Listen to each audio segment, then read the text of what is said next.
di dalam wawasan Wiyata Mandala, sekolah mempunyai dua fungsi. Materi pendidikan karakter. Yang pertama tadi apa? Kesadaran berbangsa dan bernegara. Yang kedua, pendidikan karakter. Kemudian penilaian keterampilan mengukur kemampuan peserta didik menerapkan pengetahuan melalui tugas-tugas tertentu, bisa praktek, produk, atau proyek portofolio. Mengalah bukan berarti menyerah. Pikir positif dan mementingkan kepentingan bersama daripada kepentingan pribadi. Hari ini harus lebih baik dari hari kemarin. Assalamualaikum warahmatullahi wabarakatuh. Selamat pagi, semoga kalian masih selalu semangat dalam mengikuti MPLS pada hari ini, Selasa 13 Juli 2021. Untuk susunan kegiatan pada hari ini yaitu 1. Wawasan Wiyata Mandala yang nanti akan dibawakan oleh Ibu Putri Wahyu Nawangsari SPD. Kemudian yang kedua, belajar efektif atau kurikulum yang akan disampaikan oleh beliau Ibu Anis Mariati SPD. Dan ketiga yaitu materi kesadaran berbangsa dan bernegara serta pendidikan karakter oleh beliau Ibu Dr. Anda Raila. Kemudian acara keempat yaitu pengenalan OSIS atau organisasi siswa intra sekolah oleh anak-anak OSIS tahun 2020-2021. Untuk acara pertama yaitu materi Yayasan Wiyata Mandala oleh Ibu Putri Wahyu Nawangsari. Kepada beliau waktu dan tempat disilakan. Assalamualaikum warahmatullahi wabarakatuh. Selamat pagi, salam sejahtera untuk kita semua. Semoga pada hari ini kalian tetap semangat, sehat, tak kurang suatu apa. Puji syukur kehadirat Allah SWT karena pada hari ini kita masih bisa berjumpa lagi dalam acara MPLS hari kedua, dan mudah-mudahan bisa sampai akhir nanti, sampai selesai kalian bisa mengikuti. Tak lupa salam sholawat senantiasa kita sanjungkan kepada beliau Nabi besar Muhammad SAW. Sebelum Ibu sampaikan materi, izinkan Ibu memperkenalkan diri terlebih dahulu. Nama Ibu Putri Wahyu Nawangsari, kalian bisa panggil Ibu Bunawang.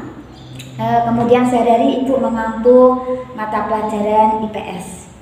Untuk kesempatan kali ini, Ibu didaulat untuk menyampaikan materi wawasan Wiyata Mandala. Baiklah, langsung saja, nanti kalian juga akan dikirimkan filenya. Langsung saja kalian mengikuti dengan baik. Wawasan Wiyata Mandala. Wawasan Wiyata Mandala itu terdiri dari 3 kata, yaitu wawasan, wiyata, dan mandala. Wawasan adalah cara pandang penilaian terhadap sesuatu. Wiyata adalah pendidikan. Mandala adalah lingkungan. Sehingga wawasan Wiyata Mandala dapat diartikan sebagai cara pandang terhadap sekolah sebagai lingkungan pendidikan dan pembelajaran. Kemudian di dalam wawasan Wiyata Mandala, sekolah mempunyai 2 fungsi. Yang pertama, sekolah sebagai tempat belajar. Yang kedua, sekolah sebagai rumah kedua peserta didik. Sekolah sebagai tempat belajar yaitu tempat untuk melaksanakan kegiatan belajar mengajar, di mana nanti kalian setelah pandemi ini berakhir ya, mudah-mudahan nanti kalian akan kembali berangkat ke sekolah, belajar di sekolah, dan disinilah tempat kalian nanti akan mengembangkan potensi diri, bakat, dan mencari ilmu lebih banyak lagi. Jadi sekolah adalah tempat untuk belajar, bukan untuk politik atau untuk yang lain-lain, untuk bermain dan sebagainya. Yang kedua, guru dan peserta didik sebagai subjek pembelajaran. Jadi guru sebagai pendamping kalian dalam mengikuti kegiatan belajar mengajar. Kemudian kalian sebagai Subjek pelaku di sini nanti selalu mengikuti pembelajaran. Kalau sudah nanti masuk sekolah berarti kalian setiap hari berangkat, kemudian pembelajarannya baik berupa tata krama, kemudian pembelajaran yang normatif di sini nanti semua juga akan dipelajari, sehingga tidak ada dari kalian nanti belajar hanya ketika masuk ke sekolah. Kalau tidak berarti tidak pernah mengikuti daring ya. Yang ketiga, terdapat kurikulum, sumber belajar serta sarana prasarana penunjang pembelajaran. Adapun sarana prasarana yang kami sediakan di SMP Diponegoro 8 Rawalo itu banyak sekali. Salah satunya adalah pembelajaran melalui ekstrakurikuler, kemudian ada intrasekolah, kemudian ada disediakan wifi yang kalian juga bebas menggunakan untuk kepentingan pembelajaran. Yang terakhir, terdapat aturan baik yang bersifat akademis maupun yang mengatur mengenai perilaku warga sekolah. Nah, di sini nanti kalian akan menemukan peraturan-peraturan, baik itu peraturan yayasan, peraturan sekolah, dan peraturan kelas. Demikian. Kemudian untuk konsekuensinya, maka sekolah tidak boleh digunakan untuk kegiatan yang tidak berhubungan dengan pendidikan. Tujuan utama peserta didik berada di sekolah adalah untuk belajar. Okay? Kemudian setiap warga sekolah harus mematuhi peraturan yang berlaku di sekolah. Setiap warga sekolah harus mampu menunjukkan karakter warga pendidik baik di dalam maupun di luar. Ya, khususnya karena kalian ini belajar di masa pandemi, tentunya nanti kebanyakan waktu kalian sehari-hari nanti berada di rumah. Nah, disitulah kalian juga harus mengembangkan, menunjukkan bahwa kalian adalah seorang peserta didik yang baik. Tata aturan dan tata krama tetap digunakan. Yang kedua, sekolah sebagai rumah kedua, di mana peserta didik menghabiskan sebagian besar waktunya di sekolah walaupun hanya melalui daring. Guru adalah orang tua peserta didik di sekolah, sehingga kalian boleh menyampaikan hal-hal yang mungkin tidak bisa kalian sampaikan ke teman atau ke orang tua di rumah, bisa disampaikan ke bapak ibu guru di sekolah melalui daring atau WA. Teman sebaya, kakak kelas, adik adalah saudara peserta didik di sekolah. Jadi harus menjalin kerjasama, saling menyayangi yang tua, menyayangi yang muda, yang lebih muda menghormati yang lebih tua ya. Jadi ada ikatan kekeluargaan. Ruang kelas, taman, serta fasilitas lainnya di sekolah tak ubahnya rumah bersama seluruh warga sekolah. Sehingga ini penting sekali kalian harus menjaganya. Yang terakhir dari saya adalah bahwa wawasan Wiyata Mandala di dalam ruang lingkup SMP Diponegoro 8 Rawalo itu menganut prinsip 7K, ya, yaitu keamanan, di mana di sini tidak ada kegaduhan, tidak boleh membuat keributan, harus saling menjaga, saling melengkapi, gitu. Kemudian kedisiplinan, ya tadi sudah tertuang dalam tata tertib. Kekeluargaan tadi juga sudah disampaikan bagaimana kalian nanti tata krama di sini di sekolah dengan guru, dengan teman, dengan orang tua. Kerindangan itu juga perlu dijaga karena di sini sudah banyak pepohonan yang rindang yang tidak boleh dirusak ya. Kebersihan itu tentu saja kalian sudah paham sekali. Keindahan dan yang terakhir adalah ketertiban.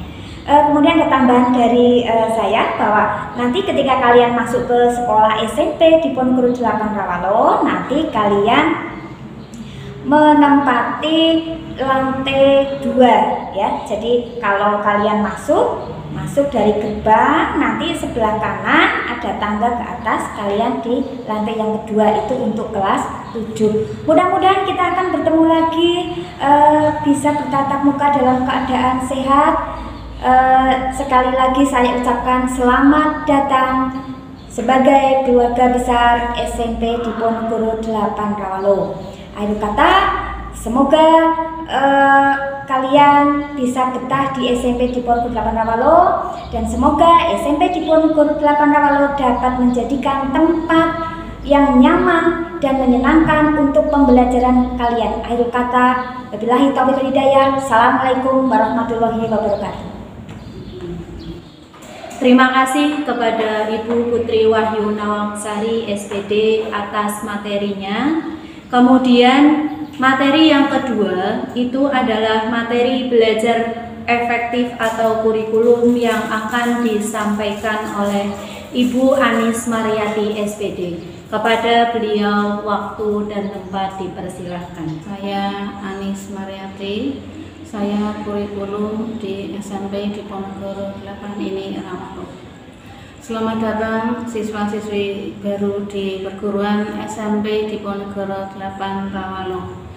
Meskipun kalian tidak bisa datang ke sekolah karena situasi yang tidak memungkinkan, tapi kita tetap bersyukur karena kita masih diberikan kesehatan sehingga kita masih bisa melakukan MPLS, masa pengenalan lingkungan sekolah ini, meskipun secara online.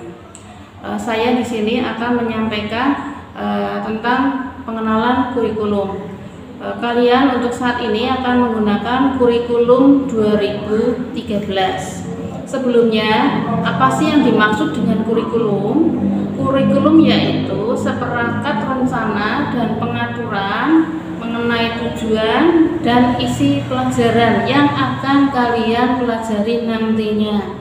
Karena kalian di SMP jelasnya tidak sama dengan dulu waktu kalian di SD. Kurikulum 13 ini nanti mencakup 4, yaitu kompetensi inti, KI 1 yaitu sikap spiritual, kompetensi inti 2, KI 2 yaitu sikap sosial, dan kompetensi inti 3, KI 3 yaitu kompetensi inti pengetahuan, serta kompetensi inti 4, KI 4, kompetensi inti keterampilan. Sikap spiritual nanti ini menghargai dan menghayati ajaran agama yang dianut. Kebetulan kita insya Allah muslim semua, nggih. Kemudian sikap sosial menunjukkan perilaku jujur, disiplin, santun, percaya diri, peduli, dan bertanggung jawab dalam berinteraksi secara efektif sesuai dengan perkembangan anak di lingkungan keluarga, sekolah, masyarakat, lingkungan, dan alam sekitar. Sedangkan kompetensi inti yang ketiga yaitu pengetahuan, memahami dan menerapkan pengetahuan faktual, konseptual, prosedural, metakognitif pada tingkat teknis. Yang keempat, keterampilan, menunjukkan keterampilan menalar, mengolah, dan menyaji secara kreatif, produktif, kritis, mandiri, kolaboratif, dan komunikatif. Kelompok A itu terdiri dari pendidikan, agama, dan budi pekerti dengan alokasi waktu. Ini untuk kelas 7, 8, dan 9 sama, karena kalian kelas 7 3 jam. Kemudian yang kedua, pendidikan Pancasila dan kewarganegaraan dengan alokasi waktu 3 jam per minggunya. Yang ketiga, bahasa Indonesia, alokasi waktunya 6 jam per minggu. Yang keempat, matematika dengan alokasi waktu 5 jam per minggu.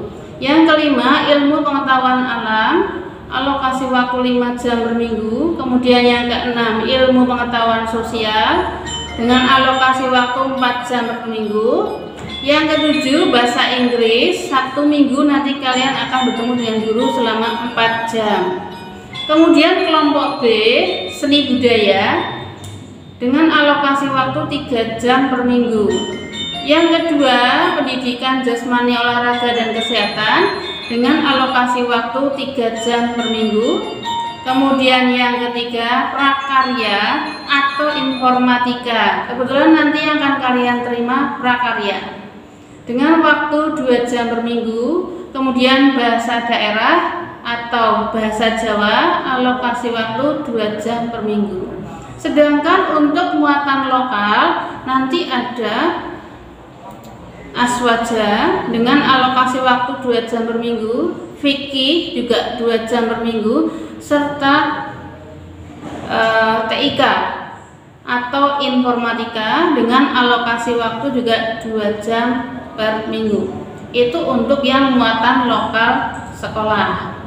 Kemudian kegiatan pengembangan diri atau ekstrakurikuler nanti terbagi menjadi beberapa bagian. Untuk kegiatan keagamaan, biasanya di SMP Diponegoro itu ada pesantren kilat, dilakukan pada bulan Ramadan. Kemudian ada baca tulis Al-Quran. Kalau pagi biasanya bagi siswa yang belum bisa membaca Al-Quran nanti ada Iqra. Kemudian kegiatan keagamaan lainnya. Yang kedua, kegiatan Krida, ada pasukan pengibar bendera atau paskibra. Kemudian yang keempat, latihan kebakatan, pengembangan bakat olahraga dan seni. Untuk olahraga nanti ada bola voli, kemudian ada bela diri, kemudian dan kesenian. Selain itu, untuk kegiatan ilmiah itu ada majalah dinding. Masuk ke bagian penilaian. Penilaian nanti akan terbagi menjadi 3. Penilaian segera biasanya dilakukan setelah pelaksanaan kegiatan pembelajaran. Kemudian penilaian jangka pendek dan penilaian jangka panjang. Ini nanti masuk dalam kegiatan tengah semester dan kegiatan semester. Penilaian hasil belajar nanti terbagi menjadi penilaian sikap, penilaian pengetahuan, dan penilaian keterampilan. Untuk penilaian sikap nanti bisa dilakukan ini untuk memperoleh informasi deskripsi perilaku peserta didik. Jadi nanti kamu akan dinilai sikapmu seperti apa. Kemudian penilaian pengetahuan yaitu yang kegiatan dilakukan untuk mengukur penguasaan pengetahuan. Bisa dengan tes tulis, tes lisan, maupun penugasan. Kemudian penilaian keterampilan mengukur kemampuan peserta didik menerapkan pengetahuan melalui tugas-tugas tertentu, bisa praktek, produk, atau proyek portofolio. Contoh penilaian sikap ya, itu penilaian pada diri sendiri. Ini misalkan pada saat kegiatan belajaran bertanya, rajin bertanya, kemudian aktif mengajukan pertanyaan, contohnya seperti itu. Kemudian yang terakhir ini tentang kenaikan kelas. Kriteria kenaikan kelas itu berdasarkan ketuntasan hasil belajar pada setiap mata pelajaran, baik sikap, pengetahuan maupun keterampilan. Jadi ketiganya harus tuntas. Kemudian yang kedua, predikat minimal baik, yaitu memenuhi indikator kompetensi sesuai dengan kriteria ditetapkan oleh satuan pendidikan. Yang ketiga, predikat kegiatan ekstrakurikuler wajib, yaitu kepramukaan, mendapatkan nilai minimal baik sesuai dengan kriteria yang ditetapkan oleh sekolah. Yang keempat, tidak memiliki 2 mata pelajaran yang masing-masing capaian pengetahuan atau keterampilannya di bawah KKM. Jadi tidak boleh ada 2 mapel nanti yang nilainya di bawah KKM.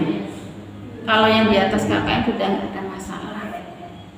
Secara ringkas begitu pengenalan kurikulum. Saya kira ini hanya penjelasan secara singkat saja, nanti lain kali bisa diterapkan dan ini akan dilaksanakan dalam kegiatan berikutnya, entah itu nanti secara daring atau mungkin kondisi sudah memungkinkan kalian bisa melakukan tatap muka di sekolah. Kiranya seperti itu yang bisa saya jelaskan. Mohon maaf apabila ada kurang jelasan, silakan nanti ada kesempatan bisa bertanya kepada saya. Saya kira cukup. Wabillahi taufiq wal hidayah. Wassalamualaikum warahmatullahi wabarakatuh. Terima kasih kepada Bu Anis atas berian materinya. Acara yang ketiga yaitu kesadaran berbangsa dan bernegara serta pendidikan karakter oleh beliau Dr. Randa Railah. Waktu dan tempat dipersilakan. Kalian lagi sehat semua? Marilah untuk kegiatan MPLS ini, mari kita lanjutkan dengan materi kesadaran berbangsa dan bernegara. Apakah itu kesadaran berbangsa dan bernegara? Mari kita jelaskan. Kesadaran berbangsa dan bernegara mempunyai makna bahwa setiap individu yang hidup dan terikat dalam kaidah dan naungan di bawah Negara Kesatuan Republik Indonesia harus mempunyai sikap dan perilaku diri yang tumbuh dari kemauan diri yang dilandasi keikhlasan, kerelaan bertindak demi kebaikan bangsa dan negara Indonesia. Apakah itu bela negara? Bela negara adalah kita berupaya untuk mempertahankan negara kita dari ancaman yang dapat mengganggu kelangsungan hidup bermasyarakat yang berdasarkan atas cinta tanah air. Apakah itu cinta tanah air? Anak-anak, kalian mungkin sudah tahu ya, cinta itu apa ya? Cinta tanah air itu apa? Apakah tanahnya dicium? Bukan ya. Jadi cinta tanah air itu maksudnya bahwa kita itu harus selalu berusaha mengorbankan segala-galanya demi kepentingan bangsa dan negara. Bukan ya, itulah apa itu pengertian daripada cinta. Bukan berarti cinta itu ya tanah air, tanahnya dilus-lus, tanahnya bukan itu. Artinya bahwa kita sebagai warga yang baik ya harus selalu punya jiwa pengorbanan, karena cinta itu perlu pengorbanan. Baik pengorbanan itu berupa tenaga, pengorbanan berupa materi, pengorbanan berupa pikiran. Itulah cinta tanah air demi kepentingan bangsa dan negara.